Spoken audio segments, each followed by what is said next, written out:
Hello, this is Heidi Beckles for American Culture 200. The ideas about race that we've encountered during previous weeks identifies with my primary source, Josephine Baker, because of her ethnicity and helps develops the cultural outlooks that have emerged historically to set the minority, not white, apart from the majority or whites. This historical development of race as a dynamic and fluid social construct or racial formation place race as a static and unchanging concept based purely on physical criteria. Claiming race as something that is concrete, where the person's biology and upbringing is what shapes one's racial identity. That race is understood as a classification system that assigns individuals and groups to categories that are ranked is evident as Josephine Baker dances in Princess Tam Tam, where the only two minorities featured in this short is the drummer and Miss Baker, entertaining a racial class and their lifestyle.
Miss Baker, born Frida Josephine McDonald on June 3rd, 1906 in St. Louis, became a theater sensation after dropping out of school. As her second marriage failed while married to Will Baker, she decided to keep his last name, hence her name, Josephine Baker. She went to Paris in 1925 and became famous while singing and dancing. While in France, a place she loved, she did become a citizen. Although Miss Baker became famous for her theatrical performances, she devoted her life to the idea that people of all nationalities can live peacefully together, and was shocked by the racism in America when she toured in 1951.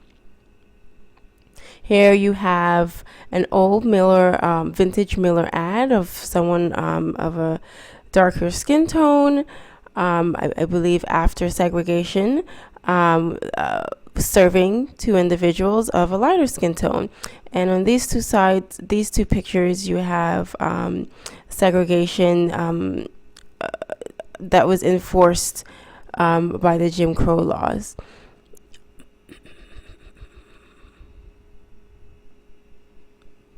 As she refused to perform for segregated audiences, it sparked that she speak at the March on Washington on August 28th in 1963, an event that peaceably brought together civil rights groups and leaders to support the passage of civil rights legislation. Here is a image of Ms. Josephine Baker in Washington.